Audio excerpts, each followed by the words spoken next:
alamat emailnya itu Vkom Unpad. Masuknya saya semangat. Waktu tahun 2001 saya masuk ke HOA, kemudian karena niatnya pengen lanjutin, baru 4 bulan di HOA, Unpad udah lolos, alhamdulillah loncat ke Unpad, kuliahnya udah beres, tinggal bikin skripsi, gagal bikin skripsinya gara-gara saya bikin catering buat rumah sakit Hasan Sadikin. Alhamdulillah sampai sekarang masih ada perusahaannya. Tahun 2000 saya bikin, modal saya sekitar waktu itu 200 juta rupiah. 200 juta rupiahnya juga uang saya cuma 10 juta. Sisanya dari supplier yang nitipin barang gitu. Jadi nggak perlu pakai uang sendiri, kadang-kadang pakai uang supplier aja. Supplier nitipin barang, nitipin daging, nitipin apa. Saya total awalnya 200 juta. Begitu 2007 saya jual 1, sekian M lah. Karena opportunity mereka ngelihat bahwa bisnis catering rumah sakit itu menjanjikan waktu itu. Karena di Bandung baru dua, yang satu punya saya, yang satu punya dosen saya. Ya kita tahu ya Bu ya. Oke. Sekarang dosennya masih ada, masih kerja, masih jalan juga perusahaannya. Jangan ditiru, karena saya kena ketukan NH yang 3 tahun pindah gitu. Jangan ditiru lah sama sekali. Udah punya gambaran catering itu apa? Tante, om semester 4? Semester 6? Udah ada gambaran belum? Boleh Pak Joko, silakan. Sepertinya menurut saya catering itu di mana mereka menjual makanan yang jumlah yang besar. Karena targetnya itu bukan 1-2 orang, tapi targetnya perusahaan. Dan dia biasanya buat deal dengan perusahaan untuk menyuplai karyawannya atau orang-orangnya dengan jumlah makanan yang besar. Tapi catering juga memiliki contoh ya, kalau catering yang kecil itu mereka punya pecahan harga yang banyak. Jadi perusahaan atau orang yang mau beli cateringnya ini gampang, mereka bisa menyesuaikan dengan cateringnya. Yang lebih ke arah menuju sih Pak, menghandle tentang makanan-makanan yang dibutuhkan oleh konsumen-konsumennya. Terima kasih. Ya, catering itu sebetulnya saya balikin deh, saya tanya deh, apa yang membedakan catering dari jenis usaha yang lain, jenis hospitality yang lain? Hospitality apa ya sih? Hotel, restoran, ya. Apa yang membedakan catering dengan hotel dan restoran? Ini yang paling penting membedakan.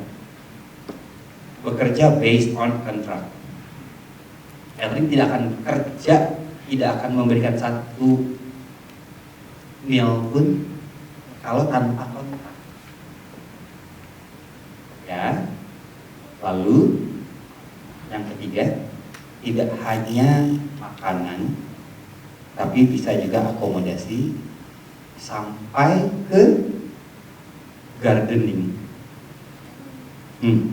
Gardening pun bisa diberikan oleh catering. Nanti kita lihat ya. Satu contoh dari what is catering stands for. Kemudian indoor outdoor housekeeping. Di tempat lain ada juga sebetulnya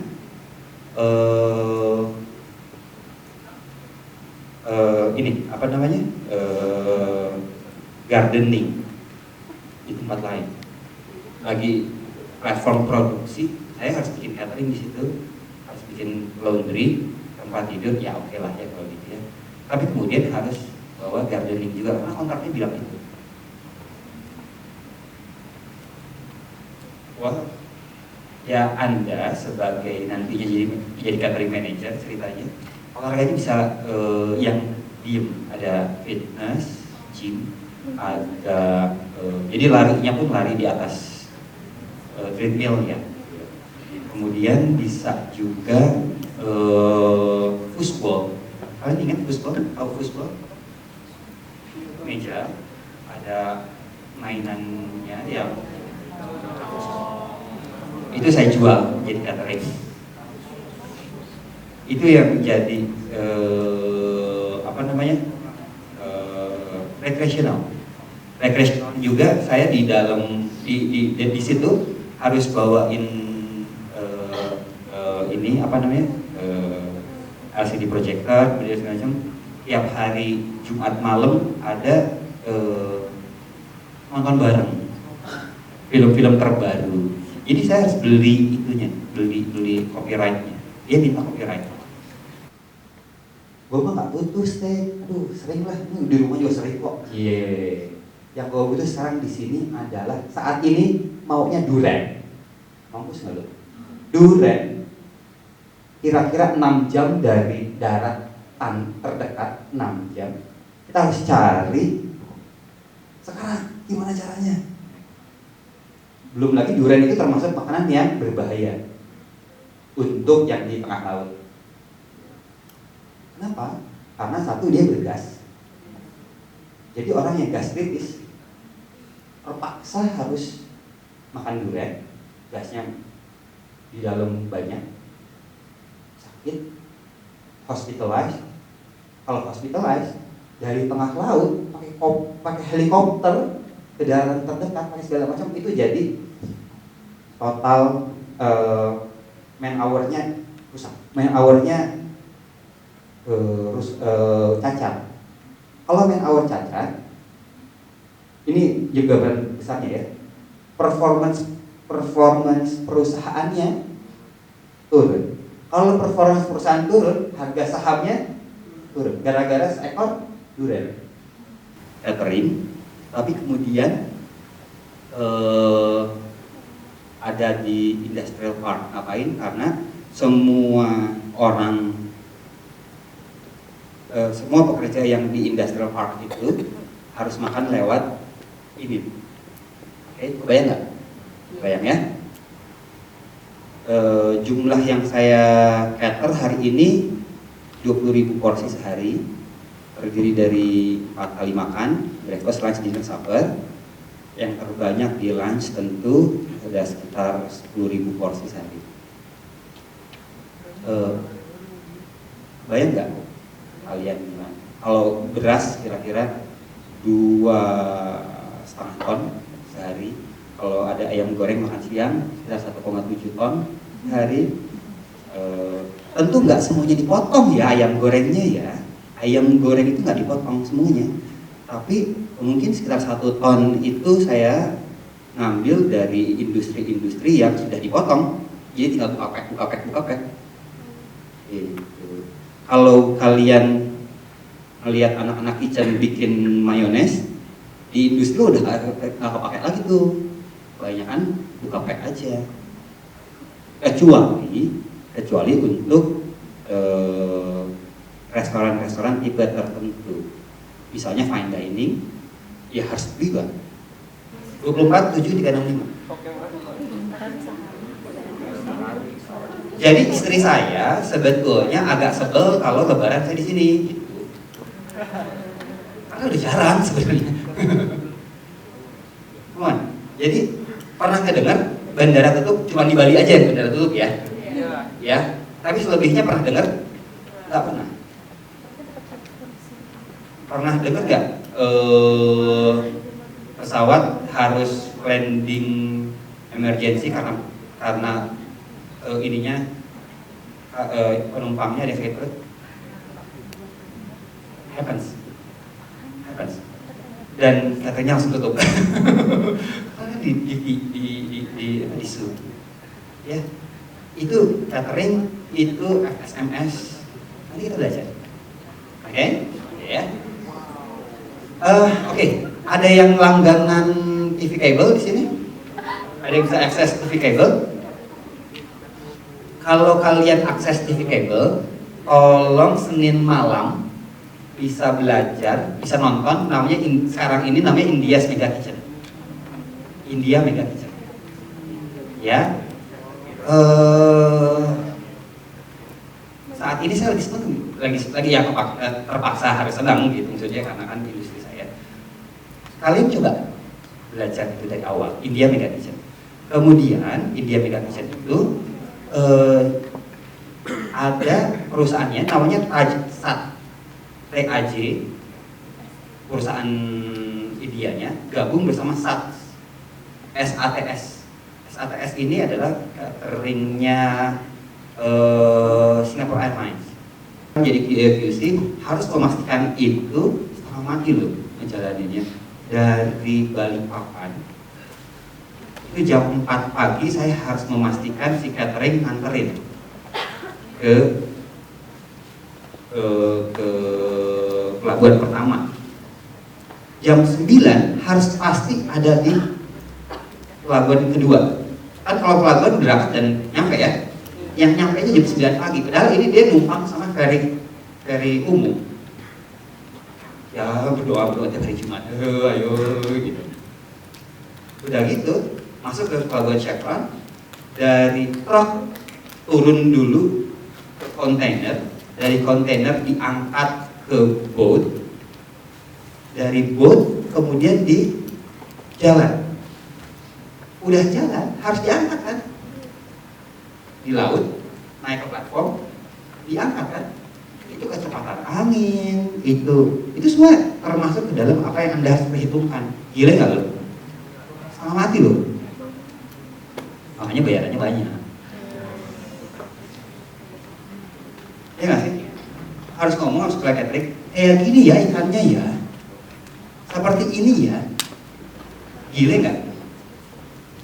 Ini Anda harus tahu. Ini kerjaan saya. Standar ini tim saya yang buat. Tim saya cuma berempat waktu itu membuat ini. Yang makan di Chevron cuma 1.000 orang sehari, tapi lokasinya beda-beda jauh-jauh. Untuk sampai ke lokasi itu saya harus memikirkan bagaimana caranya supaya prima. Karena kan kalau misalnya kayak tadi sakit perut di lokasi harus bawa chopper dan lain sebagainya. Nanti ke Chevronnya sendiri, ngerti nggak sih? Untuk mencegah hal itu harus FSMS, nggak boleh temperature abuse. Tapi kita temperature nggak cuma satu-satunya, harus quality-nya harus bagus juga, benar nggak sih? Nah, ini Anda harus belajar itu, ya. Dapur saya luasnya 1,5 hektar. Dapur saya luasnya 1,5 hektar. Di dalamnya titik terpanas 25 derajat Celcius. Ini dingin loh dapurnya itu. Karena untuk goreng ayam saya nggak pakai kuali, tapi pakai fryer yang ban berjalan. Ujung sini saya masukin ayamnya, ujung sono ayamnya udah. Orang ini si AVP tadi sama sekali nggak akan pegang dapur, kan VP. Jadi ini kalian ini. Ya, ini penggorengan saya. Saya punya 2 unit, 1 unitnya yang seperti ini. Satu sisi naik ke atas, ayam gorengnya kan di sebelah sana. Ngerti nggak? Dan nggak ada kalori yang terbuang karena ditutup. Normalnya tertutup. Alat ini, teman-teman, saya yang merancang. Saya maunya seperti ini, saya maunya seperti ini, saya maunya seperti ini. Alat ini saya merancang karena saya udah punya pikiran harusnya seperti ini loh. Tapi saya terus terang, saya belum pernah di dapur.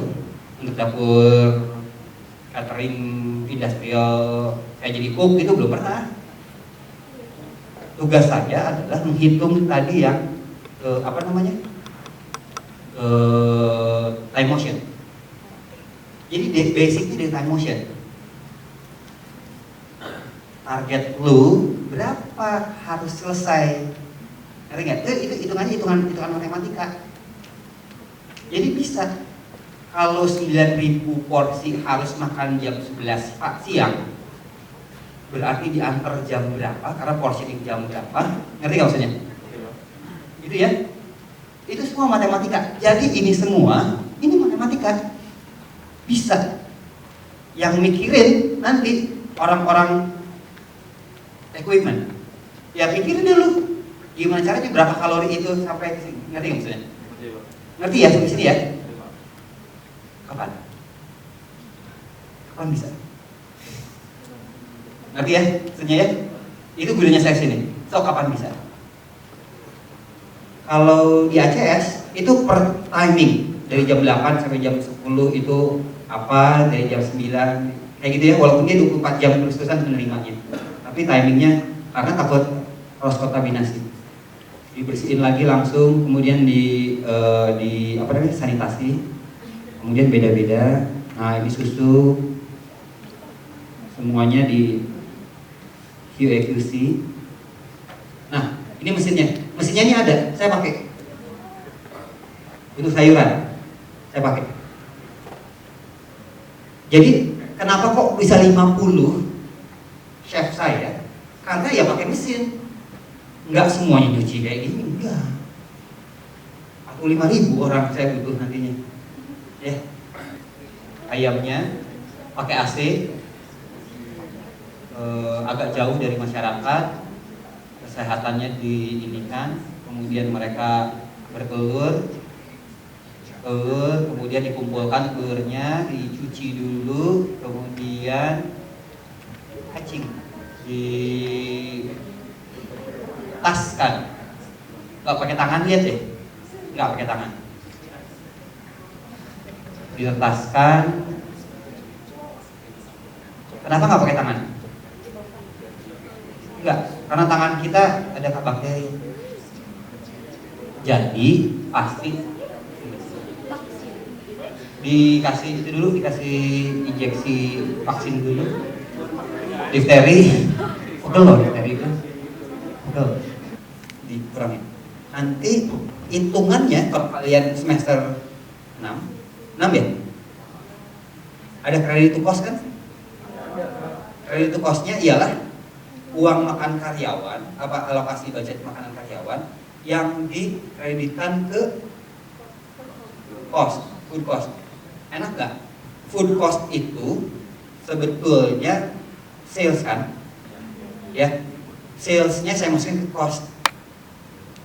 Jadi itu untuk menekan biaya. Kalau karyawannya 50, yang menjualnya cuma 500. Kenyataannya Neng Cecil sama saya disuruh makannya sembako itu, asal jangan makan di dapur.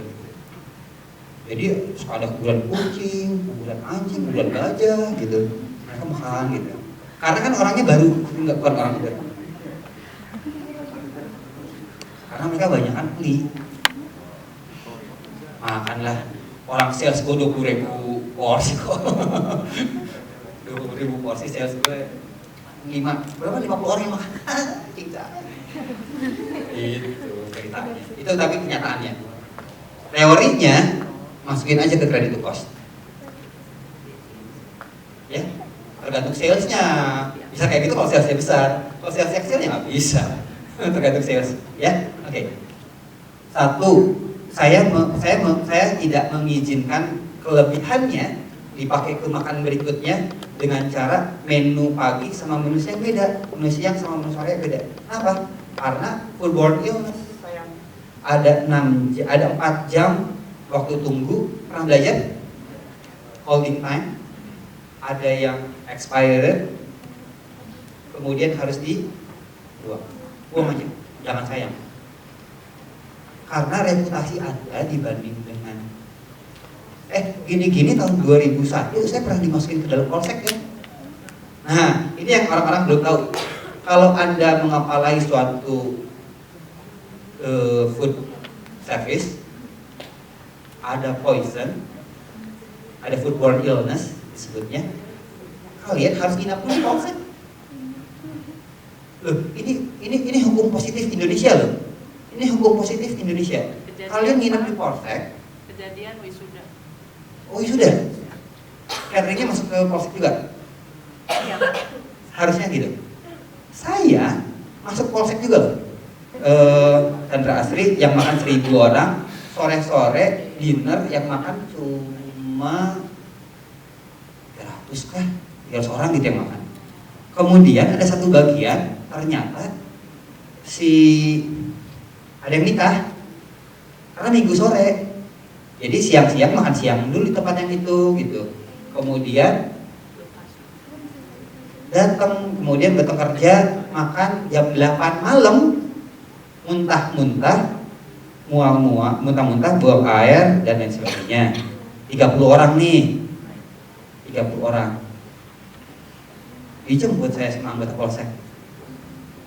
Hah? Ya karena harus seperti itu, SOP-nya seperti itu.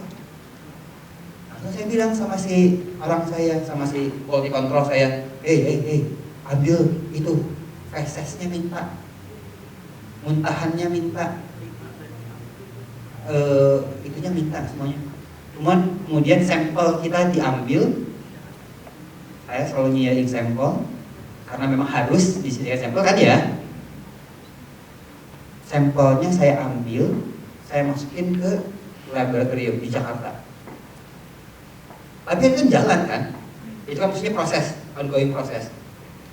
Jam 8 malam itu, ketika saya terima telepon jam 8 malam dari bapak bos saya dijemput ke sama anggota polsek di BAP di situ, nginep di situ 3 hari nunggu hasilnya.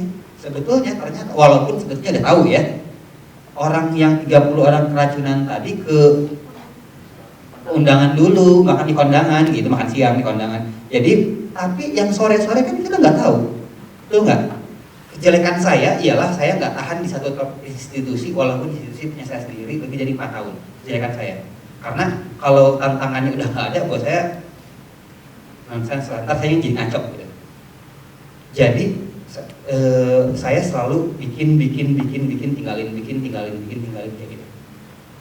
Selama setahun saya nggak punya duit waktu itu. Kerajaannya ngasihin snack diet aja, kasar sadikin aja. Kenapa coba? Karena aluminiumnya banyak. Tapi di snack diet ini di atasnya, selamat menikmati, kami care sama kesehatan Anda. Tempatnya tidak dari styrofoam itu saya bilang. Karena kan gini, orang belum tahu styrofoam itu berbahaya atau enggak. Karena saya sayang di tiap cup itu jadi kartu nama. Untuk snack diet silahkan menghubungi si Ruli, nomor telepon caranya gitu. Waktu itu kan belum punya istri juga, masih punya pacar ya, jadi masa mudanya dipakai buat gagal main, gagal unpad, gagal apalah gitu, dipakai buat gagal terus. Bulan ketiga saya pergi bayar ke supplier. Tahun depannya saya udah pegang satu rumah sakit untuk wing yang apa namanya, yang VIP-nya saya pegang. Wing VIP saya pegang, di situ saya panen 125.000 dong. Padahal bahan bakunya cuman paling 10% food cost-nya. Karena Anda nggak jual makanan, jangan pernah menjual makanan. Jualnya jual Instagram, jual brand, jual pengalaman, takut-takutin. Lu nggak makan mati lu nggak makan mati lu, gitu. Ngerti gak maksudnya? Ngerti ya? Sorry. Motor. Soalnya udah tua.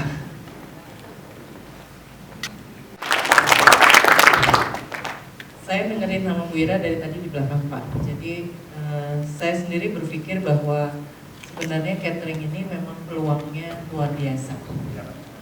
Jadi sayangnya memang belum semua orang melihat catering ini menjadi sebuah bisnis yang potensial. Ya, nah saya berharap dengan sharing baru setengah cerita nih dari Pak Ruli, karena masih ada setengah cerita lagi yang akan disampaikan Pak Ruli nanti di sesi yang siang. Jadi sekarang kita kasih kesempatan Pak Ruli dulu untuk istirahat, karena dari tadi minum aja kayaknya nggak sempet ya Pak Rulinya. Jadi sekarang Anda boleh istirahat juga. Nanti kembali lagi ke ruangan ini. Sebelum pukul 1 saya minta semuanya sudah ada lagi, absen seperti biasa. Ya, kemudian kita akan lanjutkan sampai lebih kurang pukul 3 atau setengah 4 maksimal. Ya, baik Pak Ruli, istirahat dulu karena nanti kita sama-sama lagi di ruangan ini sampai dengan mulai jam 1 sampai dengan lebih kurang jam 3 setengah 4. Terima kasih, selamat pagi, selamat istirahat.